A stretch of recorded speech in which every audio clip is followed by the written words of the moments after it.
Greetings, everybody, and welcome to Taking Care of Business. Richard Solomon and Paul Solomon. How are you? Excellent. All right. We are with Robert Grayson. Hello. And Robert Grayson is an American who lives in Australia. Has lived in Australia for how long? About 30 years. All right. Over 30 years. So basically, the majority of your life has been spent in Australia. Well, yeah. I never thought of it that way, but yes. Yeah. We don't really know. Almost equal, but not quite. 27, 30. Wow. So I have to find out. What is it like to all we know as Americans about Australia is, men at work, Fosters, the Outback, that the toilets flush backwards, and that you're the descendants of prisoners. Well, not me. They are. And Australia was formed as a penal colony. Right.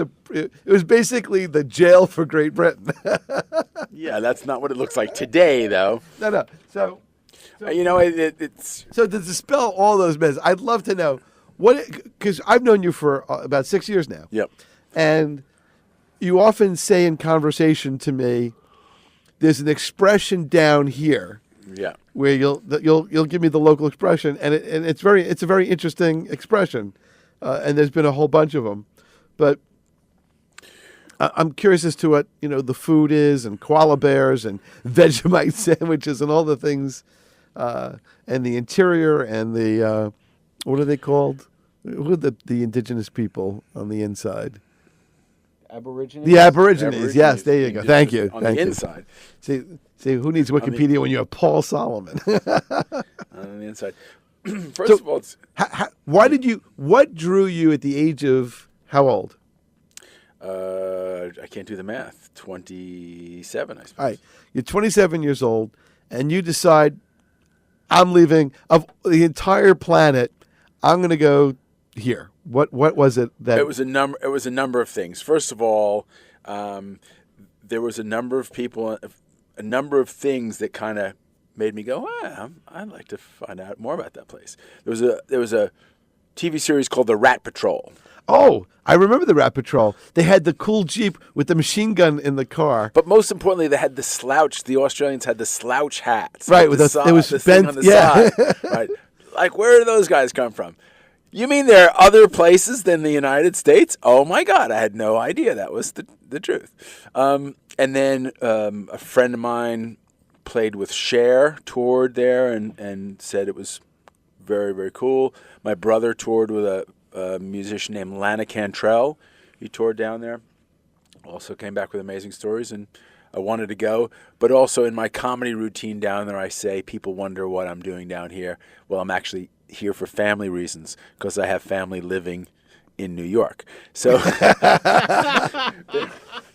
and that was the furthest you can get. And that literally is what I say. And there was no airline that flew to the moon, so... Or there's no the moon wasn't ready for commercial flight at that time. I think really I wanted to be something different, and I thought by going far away that would make me... It's a geographical solution, which didn't work entirely. So you pick a country now. How do you pick a city within a country to live in? Your brother says to you, do you remember, his name's... Wetson's on Northern Boulevard. No. He had a friend from high school. And hopefully his name will come to me. How embarrassing. Do you remember John Fritzelbottom or whatever? Yeah. Do you remember so-and-so? And I said, sure. Well, he lives in Mossman in Sydney. I'm sure he'll let you stay with him. So you go to the first little couch that is easy to land in. Okay. And how did the immigration process work? Oh, wow. Because you know how here it's very controversial. People just come and first of all, the whole journey out there was like a whole odyssey of naivete. It was just I'm just going to move. I guess there are kangaroos, hopping down the street and all that. I think when I got down there, when I first went to get into Australia, they had a little questionnaire, what are you here for? And I inadvertently took or mistakenly ticked the box that said, "Are you interested in staying in our country? Or are you interested in possible immigration?"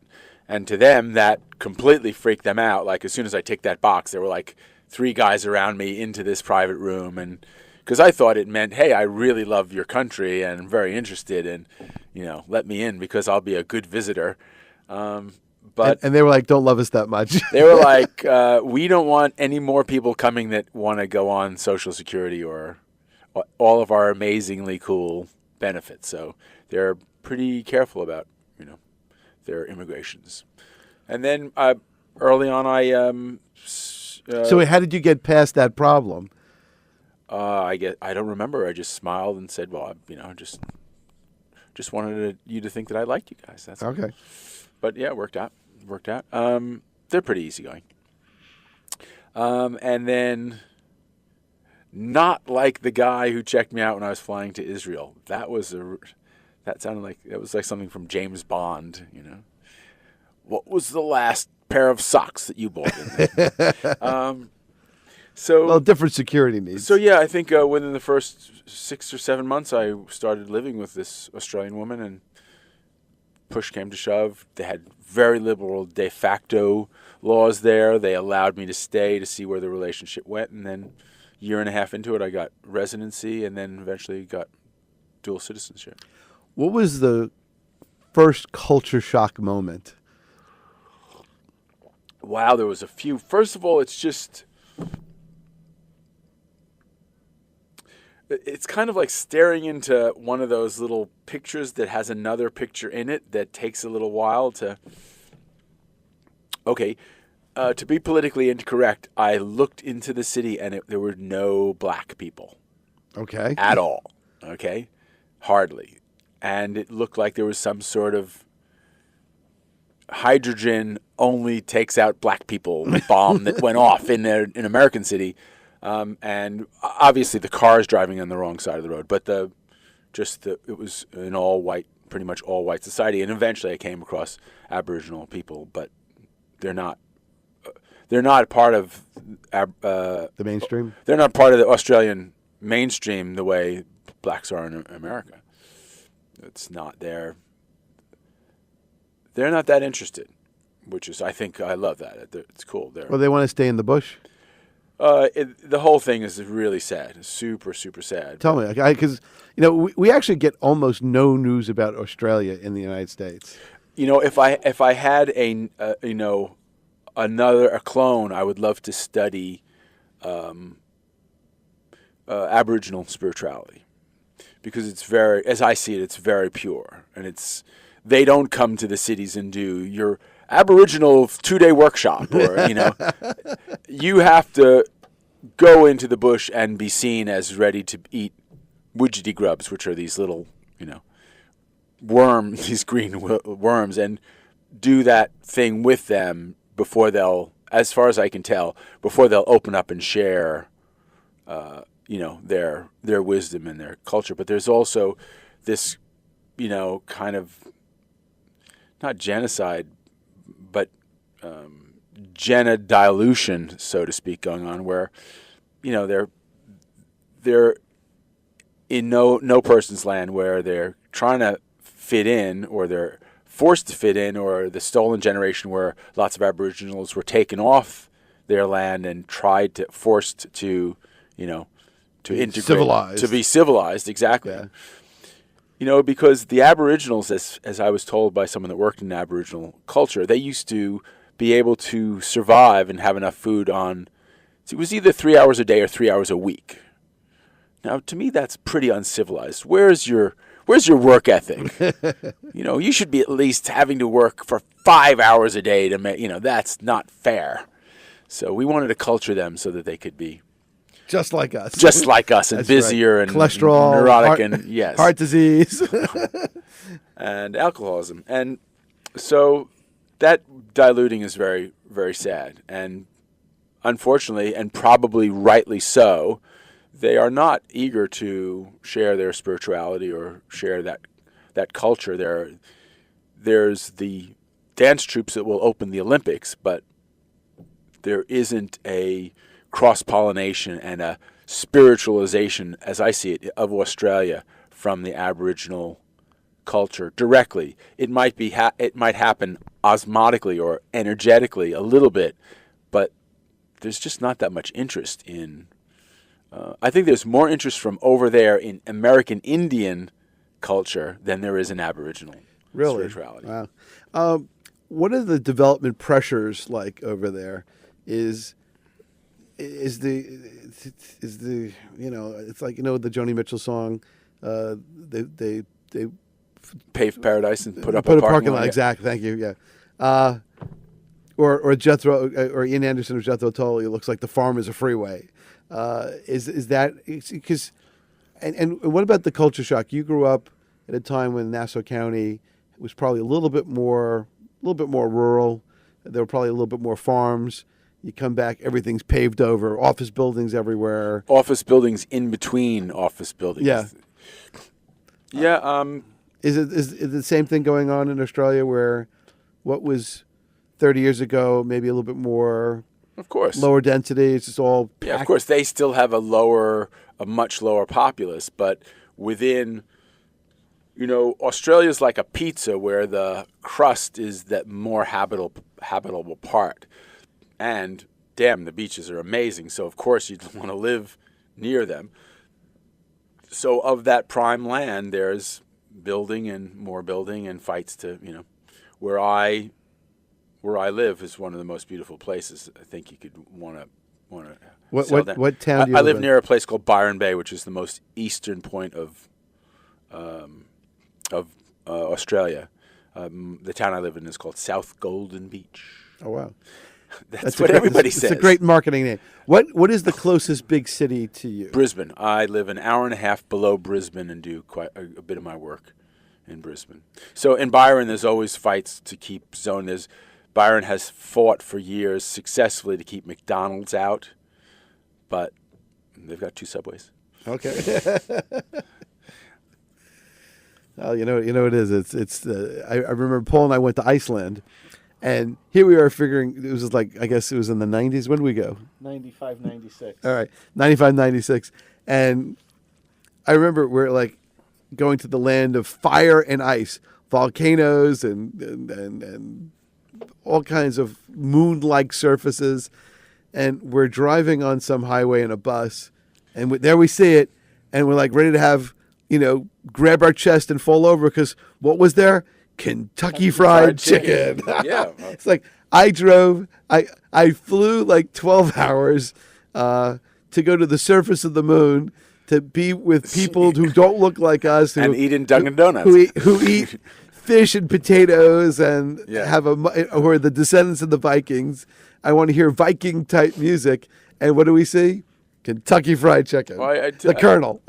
I made a trip to Jerusalem and see my cousin, who's a fantastic lady, and went to the temple, the sacred temple, and the along the stations of the cross are just these T-shirt places and an internet cafe. Exactly. That would be, too bad that wasn't there in Jesus' day. You could kind of like just duck over. Do you mind if I update my Facebook page? Bummer of a day. This is a major drag. Lol. Well, this digresses a little bit, but did you ever see on YouTube there is a video done by Aisha Torah, which is a Jewish group, called "What If Moses Had Facebook," and it shows the story. Same. It shows the story of Passover as if Moses had Facebook and social media. Yeah, so he emails like pharaoh@egypt.gov and the message is let my people go and the reply is no. I think you saw with a friend request in his mind. and then you see hardened heart, and then he goes to Amazon and gets certain things like whatever matzah and just you see all this social media, and it's just a well done, and it's funny and it's enlightening and all at the same time. But just to go back to Australia, what's the food like there? The food is, you have a lot of your chains, and You mean the same chains that are here? Yeah. The global fast food places? Yeah. Same. A couple about 3 years ago, Krispy Kreme hit, and then maybe 2 years ago, Ben and Jerry's landed. And now you can get Ben and Jerry's at like a library.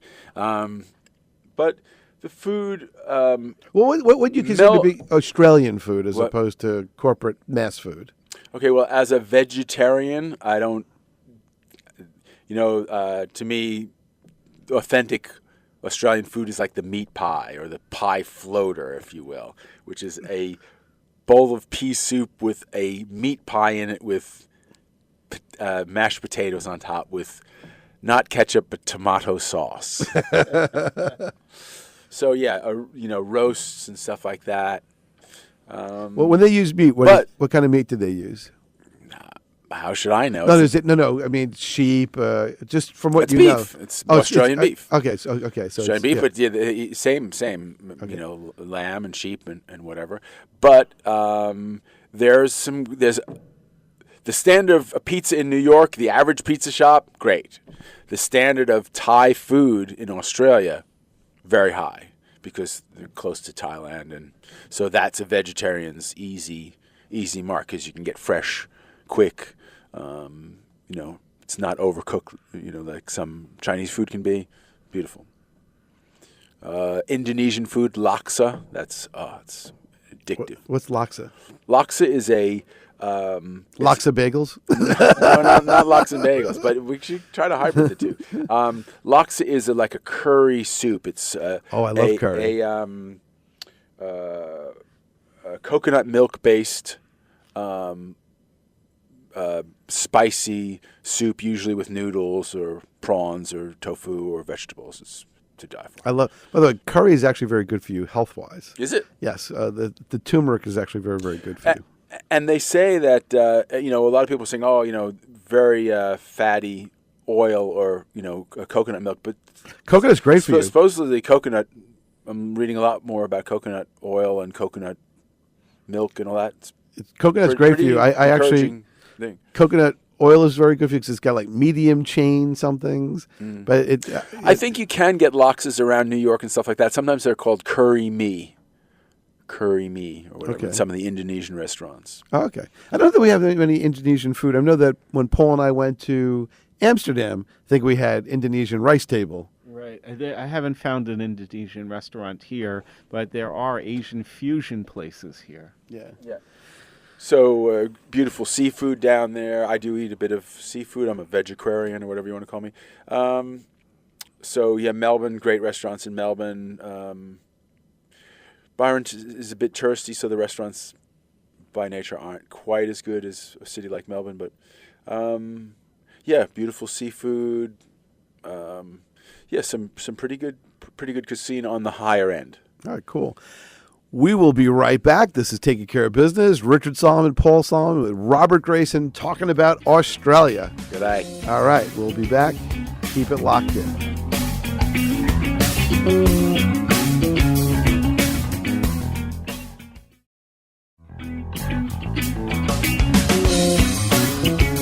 You are back listening to Taking Care of Business. This is Richard Solomon, your host. TCBRadio.com is our home website.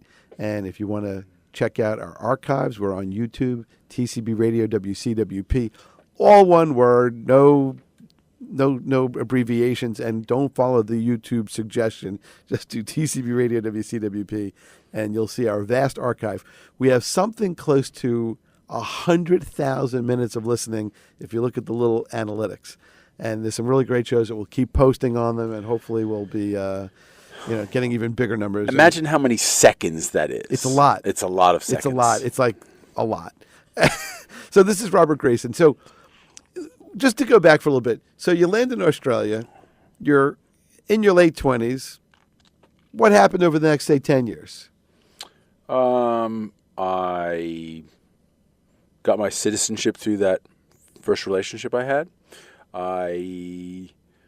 What? Work-wise? I exploration. Do you like backpack through the country? Did you check out the different cities? Did you become a surfing dude? No, I ain't. No surfing. Tasty waves? I think I kind of like. I was freaked out by the crabs at Seacliff Beach. First of all, the beaches over there are different than the ones I grew up with. Like the Great White Shark beaches? Well, I'm more scared of the crabs, the horseshoe crabs, and I think I swallowed a lot of water when I was a kid. Wasn't a strong swimmer, and that kind of. So it took me a little while, but the beaches over there are amazing. Is the water crystal clear? It's not like Bahamas crystal clear, but it is clear. What's the Barrier Reef like? The Barrier Reef it's amazingly beautiful, but it's one of those things where, for me, I go there and go, should I really be here? Because it's like sacred? It's sacred. It's being eroded. You know, you kind of know that if we keep going there and snapping our Kodak moments. I know from Paul and I, when we dove, I remember we learned in Scuba 2, it takes 100 years to grow 1 inch of coral. Yeah. Which is, when you think about that, that is... Let me just put my foot here. Snap. That boat anchor. Ooh, that's 1,000,000 years of damage. Now we're going to have coral farms so we can replace that, so we can justify snapping off exactly 200 years of coral. So at some point you settled into a career path? Yeah, I went into the music industry. I had gone to Berkeley and studied music. My brother was a musician, and went over there and did a bunch of different things, played with some Latin bands. I don't know, I had studied a couple different rhythms of Latin music, and this guy went, can you play samba? And I went, sure. And then next thing I knew, I had this crazy Brazilian bass player going, and I kind of picked it up as I went and faked my way through that. Fell into the country music industry and got hooked up with a legendary band down there called the Flying Emus, which was a kind of a renegade bluegrass band. Fantastic vocals, fantastic playing. I think they're going to put out their CD on, or a compilation of this. This would have been in 83, 85, 87. So toured with them. So yes, to both things. I did get to see a lot of different cities. Got to see the Outback. Didn't make it to Ayers Rock, but got to see Alice Springs and the Three Sisters, which are near Ayers Rock. But I've seen a lot of Australia. How do Australian audiences differ from, say, American audiences as a musician, if any? Are the Australians more polite? The Australians are more pubby, okay, generally. AC/DC might. Oh, yeah. Okay, they tend to be a little bit more pubby and a little bit more. They're very sweet, and, they don't. All right. Americans acts know how to put on a show, right? One thing I noticed when I went down there is that you'd see the act in the front of the venue having a beer and a T-shirt before the thing, and then go back and change and come out and oh, surprise, which kind of takes some of the magic out of the reveal, if you will. So the Australian audiences aren't so, starry-eyed, and they probably don't follow their legends around and ask them for life experience or, what to do or whatever. There's not as much. They're not as starstruck. But on the other hand, they don't quite know the art of participating as an audience as well as American audiences too. And we were talking about the Dead and stuff like that in another show we did. That that kind of technology of how to participate so everyone gets the most, that juices up the band. Not so much. Not so much. Would you say they're getting Americanized over the years? Sure. American, England, yeah, for sure.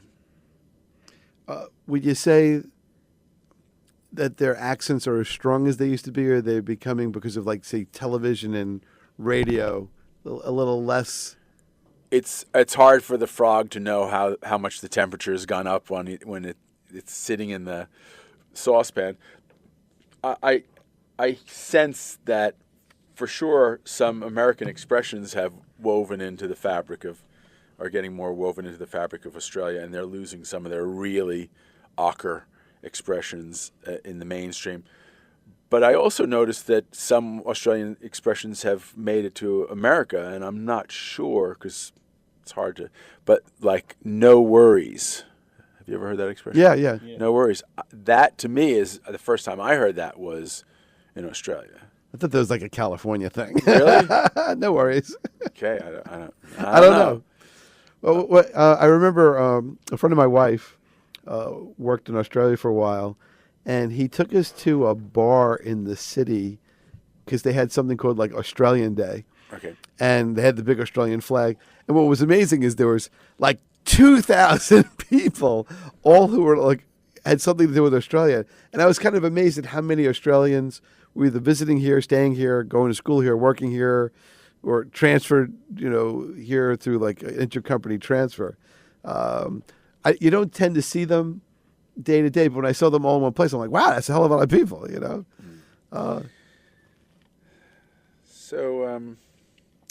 So you got into comedy. Yes. So talk about that. I always, my father was. Pardon me. My father was the son of a vaudevillian, and we running out of time? No, we're doing good. Okay, my father was the son of a vaudevillian.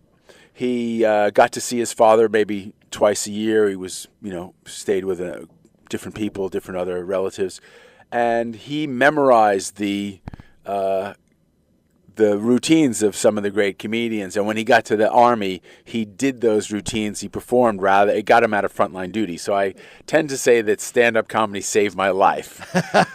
So there was always comedy around. We always had, Alan Sherman records, Bill Cosby. What's the guy that... George Carlin? George Carlin, the 7 Things I Was Arrested For. Lenny Bruce. Oh, okay. Stuff like that. So, yeah, we always told jokes and stuff like that.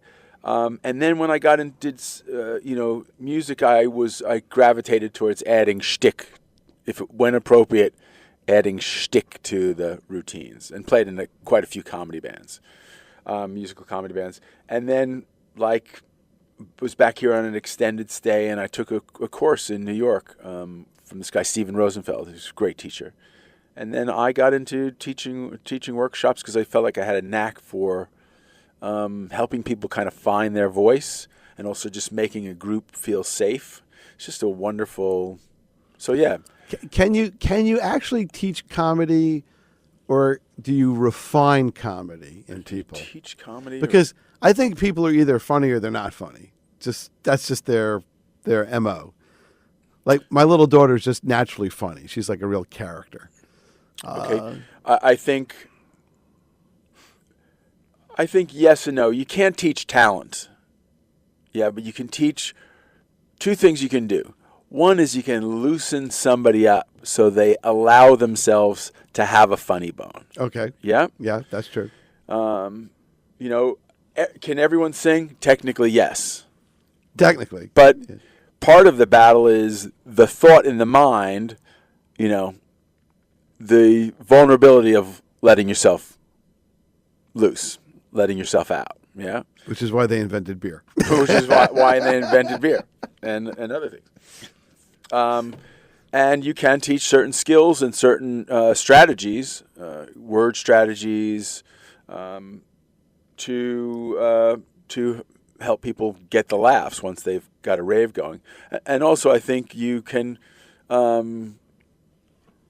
teach people to be more vulnerable, which is key to performing and presenting, public speaking, everything, to be more vulnerable and open and be able to share more of their energy with their audience. So how, if I were to ask you, how could I be more funny on the radio? Not obviously when you have shows on serious topics, you don't want to necessarily be funny, but I think I try to have an entertainment quality to the show so that it's interesting, because if you listen to people just drone on like you do on sort of the standard AM talk shows where people just sort of give these gigantic monologues of opinion and they just go on and on. That's dreadful. I always think that at least what I try to do in the show with Paul is we try to have our guests be the real focus, and then we just sort of try to just maybe be like the conductor, so to speak. Well, I think you learn the basics of a setup and punchline, and then you see if you can find ways to surprise people as you go. The great comedians go on Letterman, they go on Leno, and they're writing on the spot and looking for ways that they can create surprise or create a punchline about the topic that they're talking about. But there's also you want it to be about the topic and to be truthful rather than go, I've got this joke to tell, because that is quite wooden. But it's mostly about being playful and light. That's the kind of starting point. You made me laugh in the other show. It was a genuine belly laugh. So I don't experience you as a very tight professional. You're one of the looser lawyers. I'm loose. You are admirably loose as lawyers go. So you get double points for that. I have to tell you 2.7 degree of difficulty. I have to tell one story from court that was kind of funny. I was being criticized because the case that I had was very old. And what happened was it was a criminal case in which the client had a lawyer, and then somehow something fell through the cracks, and maybe the lawyer, I don't know. Anyway, it turns out that I'm looking through some papers, and I see that the case is still active but dormant and unresolved. So we decided that it's probably best to have a case such as this finalized and closed, because that's just really better for the client's interest, especially if you are traveling. And I'll never forget, a client once called me because a relative of theirs was flying. They flew out of New York, but they flew back into New Jersey. And when they flew back into New Jersey, there was like a 35-year-old warrant for something like a parking ticket or that they didn't pay or whatever. And that person, an elderly person, was arrested. So I'll always forget, it's always good to clean up these little things. So, of course, with the criticisms comes, oh, Mr. Solomon, this is a very old case. And the judge is saying, this case has a lot of hair on the file. And I said, well, look, I'm a bald guy, so I just really couldn't relate to that. and everybody in the courtroom laughed because, you gotta break the tension sometimes, especially when it's so serious in court. I mean, they are, and of course you want to be respectful, but you gotta just loosen up a little bit. Well, that is especially because it wasn't a murder case. I mean, it was like that is such a golden opportunity to get a big laugh when there is so much tension, because laughter is about surprise. It's about saying the unexpected. That's the key. Now, do you watch a lot of comedies? And do you want to learn? Like, do you look at the old Buddy Hackett tapes and the old masters, like sort of Jack Benny and the classic guys? Not so much. I have seen them. I have seen a bunch of them. I basically look at a lot of stuff that's new. I ask my students, who's your favorite comedians? And now, as I'm going along in the more recent years, they're saying comedians that I haven't heard of before. So I will get on YouTube and check them out. Now, when we come back, I want to talk about some of the classic guys and why were all of them Jewish? I mean, there was Groucho Marx and Jack Benny and Milton Berle and that whole group of guys. Okay, great. How come all of those guys were Jewish? And it did have something about just sort of trying to break the tension of, I think we could cover that. Also, I want to talk more about you being, or you or someone in your position being funnier on the spot. I would like to be funny. Okay, all right. So this is Richard Solomon, Paul Solomon, and Robert Grayson talking about Australia, comedy, and the like. We'll be back. We'll be back right after this Vegemite sandwich.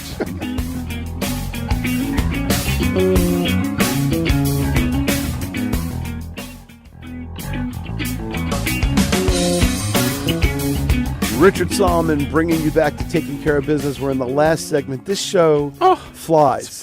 flies. The show. I miss myself already. The clock is like a fan here because what's very cool is, number one, is we're not scripted. Number two, we never really know what we're going to do. We don't have interns or script writers. You are the Grateful Dead of radio. And Well, every yeah. now and then, lightning hits the tower. And we there's lose people the board. lining up for CDs of this show outside. Well, actually, we actually have a nice little YouTube following. So you were going to tell us how to be a little bit more spontaneous on the air. Okay, I actually, the way it came to me was when you're working on a case, you look for points of leverage. Oh, yes, I Yes, do. Yes. and you have, they call it a sense of humor because it's a sense that you can develop. And you as a lawyer in your career were given some ideas of where to start looking, and then you developed your sense of how to maximize those points of leverage and places that you normally wouldn't look before, but that in your experience you now look for. So as you learn certain techniques and certain concepts and how the setup punchline kind of couplet works, you start to look for, sense, and see and feel comedy leverage. Okay. And then you go for it, especially if you have a loose, spontaneous, playful attitude or energy to begin with. Your classes are how long, and who are your students? Are they everything from the guys that want to be the next Jerry Seinfeld, or the sort of Bill Gates who needs to be a little bit lighter in the That's exactly right. The corporate presentation. That's exactly right. I've even had accountants come through my courses. And that is like the sword in the stone of comedy teaching. And I think I have made a few of them funny. Yes, all people, maybe 10 to 12, 15% come through that actually want to give comedy a bash, as they'd say in Australia, give it a go as a career, and then want to build my confidence, always wanted to do this bucket list thing, or a lot of people that are facilitators, presenters, public speakers that want to build their confidence and want to add humor to their public speaking. Well, one interesting thing is Paul and I did some improv work. I had a client, Cool. and a That's friend, amazing. David Shepard, who was with Second City, and we actually were people who studied improv, and we actually were in an improv movie, and we did some improv things like they would give you a scene, like they'd say, okay, a man and a woman are packing for a vacation, but you can't talk about the vacation, so you have to talk about something else. And there you are, sort of putting like fake pants in a fake suitcase, and you have to talk about something. And there's no script, and you're just sort of improvising the entire thing. And I think you did that with me, didn't you? Yes. And that was very interesting as an exercise because it really brought you to different places. And we did a movie called Chanty Queen, and it actually became a movie. They actually made it into a movie, and it was an improv movie. It actually won an award at the Chicago Underground Film Festival. Yeah. Congratulations. So Paul was the landlord, and I was a judge. You were the corrupt judge. I was the corrupt judge. Perfect casting. And it was filmed at 60 Center Street, way before Law and Order and all those other, hot things. Perfect. But yeah, so David Shepard has a big shout out to you because he has a great background. For those who don't know, he was actually at the invasion of Normandy Beach in Wow. World War II. So very my interesting, God. interesting gentleman. That's one improvisation lesson. Oh yeah. Oh my God. So, because we only have so much time and the show flies, what is the comedy industry like? Is there things like Dangerfields and I guess in Long Island it's what is it? It's not. It's Chuckles? There's Governors. The Governors, yeah. Because I remember there was a place in Binghamton that we used to go to also that was a comedy place. But is comedy alive and well in Australia? Yeah, comedy is alive and well in Australia. In Melbourne, I think there are two main clubs. In Brisbane, there's two main clubs in Brisbane, maybe more in Sydney. But usually there's a couple main clubs in each city, and then there's several comedy nights at different bars or venues. Perth is a little interesting in that it doesn't have a main Chuckles or Comedy Store type venue. They have 3 different venues that kind of actually cooperate together. They're not associated business-wise, but they're community, and they do Thursday, Friday, Saturday, or whatever, and then there's a smaller venue that does Sunday. So you can go over there and get a weekend's worth of work, but it's not from one club. Have you ever thought about opening your own club in Australia? Oh, that would be like opening a restaurant. That would be no. Okay. Now, do you... No, I'm much more into the teaching. The teaching is a different industry and a different cross-section of people I'm dealing with. Do you perform from time to time, or you strictly do the teaching and the performance is in a teaching format? I perform from time to time. It's not my focus because I'm touring with the teaching.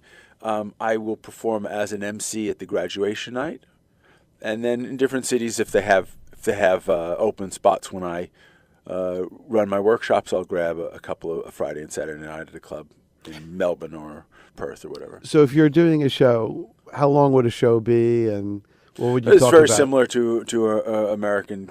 It's usually a 2 hour, 2 to 2.5 hour show. MC comes out, does 10, 15 minutes. Then there's a support, does 20 minutes, a break. Then the MC comes out, does more, and then headliner does 40 minutes, and you go home. How much? Sometimes they have a pro-am night where they have a couple of smaller acts, or open mic night, or up-and-comers and whatever. But that's the basic shape of it. So how much of your experience growing big in the U.S. do you bring to your comedy in Australia? A lot of my routine is about a comparison between American and Australian experience.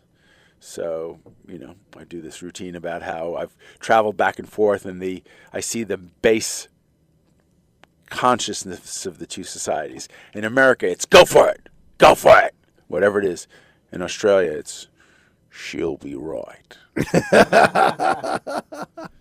So I play off on that. I have that unique perspective of the two different societies. So I do a lot of comparison work. Do you come across a lot of Americans who are expatriates who are now in Australia? Most of them have been killed because they get confused and they don't look down the right side of the street. So I and 5 other guys am the only ones that have survived down there. Because you look left. That's because I'm confused and I'm looking in the wrong direction, which is right down there. I'll never forget. I'm in London, and I look down. It says, "Mind your head." And of course, I didn't realize what, but I see a bus just flying from the opposite direction, and I got it. It was like, oh, you really are so conditioned to looking in a certain direction for oncoming traffic that you actually don't think that the traffic could conceivably come from the other direction because you're just hardwired for that. So what's it like to drive here and then drive there? Is it a little bit of a culture shock? The actual practice, it's interesting. I don't know what brain phenomenon is going on. The actual practice of going from one place to another gets better over the years, and I can make the swap and only turn down the wrong side of the street maybe once in the stay when I come back or whatever. But at first it can be incredibly daunting and disorienting. Obviously, going down there and starting to drive was incredibly disorienting. Because the left turn is tight and the right turn is wide, and it's opposite. That's what happens. You do, I don't know which was which, you go to make that right turn here, and you are in the wrong lane. Well, I don't know if it's the left or the right, but there's one that's classically that you make it tight when it needs to be wide, and you're scary. I think I was in the Caribbean and I was driving. It may have been Tortola, and the only thing that was great about driving there was that the roads weren't really that well traveled, so the mistakes were sort of forgiven because there's a lot of open road. If it was sort of like the Long Island Expressway, I would have been like all the other people that you were talking about who didn't make it. The American. Also, with the vehicle being reversed, so you're shifting with your left hand. That must be quite different.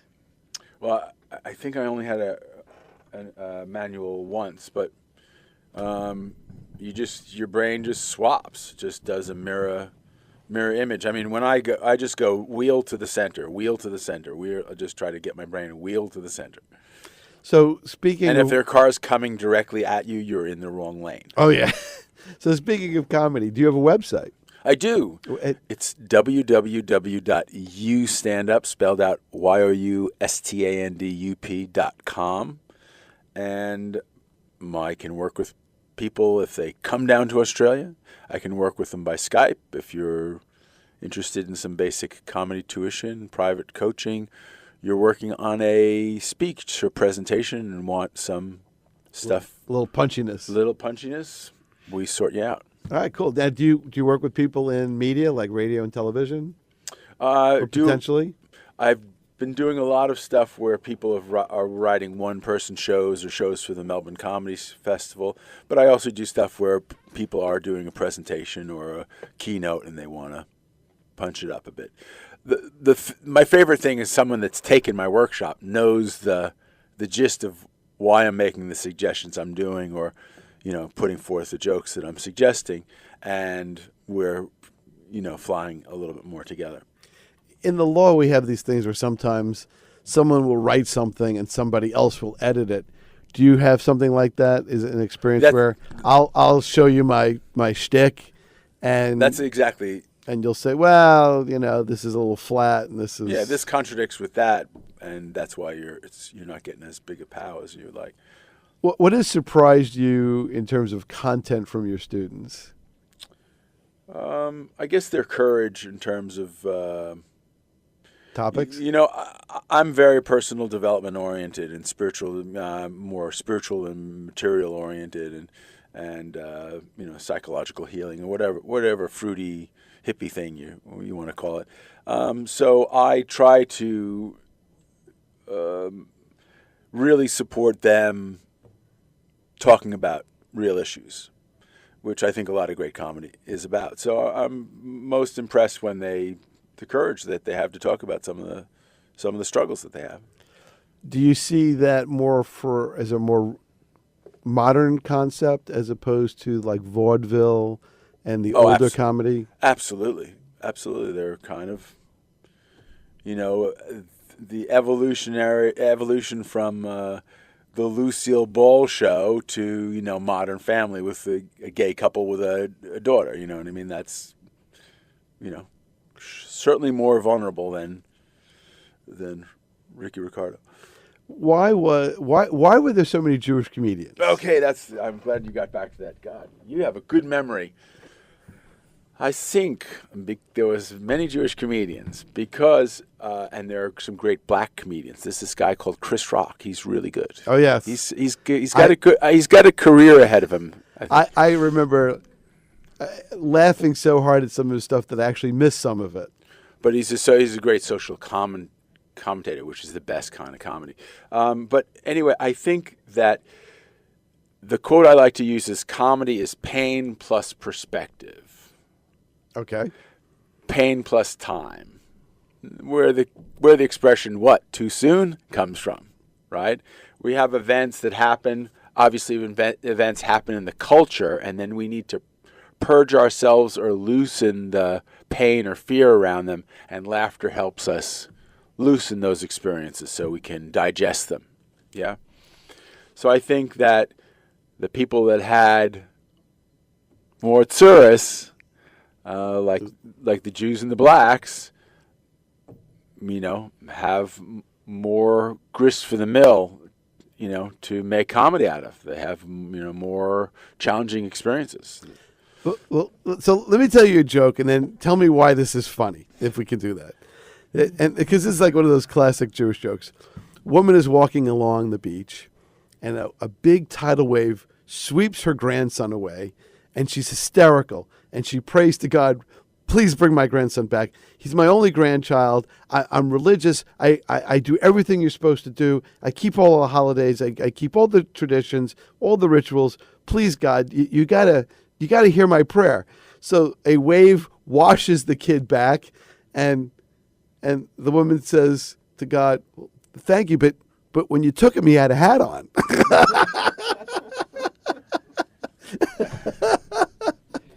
Okay. So I don't know. It's sort of like, it's funny because it's sort of it's Incongruous? true. It's a little bit of a social commentary. Okay, there's nothing more unfunny than analyzing comedy. Okay. There's nothing more unmusical than analyzing music. But for me, it's a parody on a social phenomenon that we are spoiled. Okay. We are incredibly spoiled. And it is a exaggeration of how we move on from pain. I want to get out of my pain. I want to get out of my pain. Okay, now, I need another sugar. So do you have a favorite joke that you like to tell? Ooh, I'm on the spot. You don't have to deliver it. I'll have to think about that one. I'll come We back. can always post that on a YouTube special edition. Okay, Yeah. cool. But that's one of my favorite jokes. That is a good joke. I mean, there are times when I've actually told jokes in court to illustrate a position. Yeah, that's a great use of it. And I actually have told that joke when they say, can we move any more on the settlement? I'll say, well, that kind of reminds me of a joke. Yes. And what I'm really trying to say is, there's no more money. That's right. Yeah. or something to that effect. So you're going to be doing comedy. What's coming up in the next, say, year in terms of workshops? How long are they? How many do you have? I have a bunch of different workshops. I have a 6-week workshop that I run near my house. I have 1-week workshops where I go to the city. They start on a Tuesday. They perform on a Sunday. Those are a little bit kind of go for it, take no prisoners type workshops. And more in this next year, I'm going to be moving into like 1-day shorter workshops for corporate presenters that want to be more confident, more connecting, take the presenting and public speaking skills and get them more vulnerable and get them more authentic and learn how to use comedy. So shorter workshops for the corporate market. Do you film your students so they see themselves? Absolutely. And you it'd be that's such a teaching tool for the workshop, to have that on film and look back on it. Do you have any YouTube videos for the public out there? I don't have that many, but I'll get one up and we'll post that up. That would be very, very interesting. I do have a couple students around, but I'm trying to think of I'll have to post it through your website. All right. That would be great. Oh, my God. We're done. We're Unbelievable. done. You can stick a fork in us because we're done. Wow. That was probably as fast as radio gets in the time that we're allowed. Oh, my God. So the website is? www.youstandupyoustandup.com. All right. Maestro, cue the music because we're out of here. See you all in a week. Stay safe. And thanks for listening.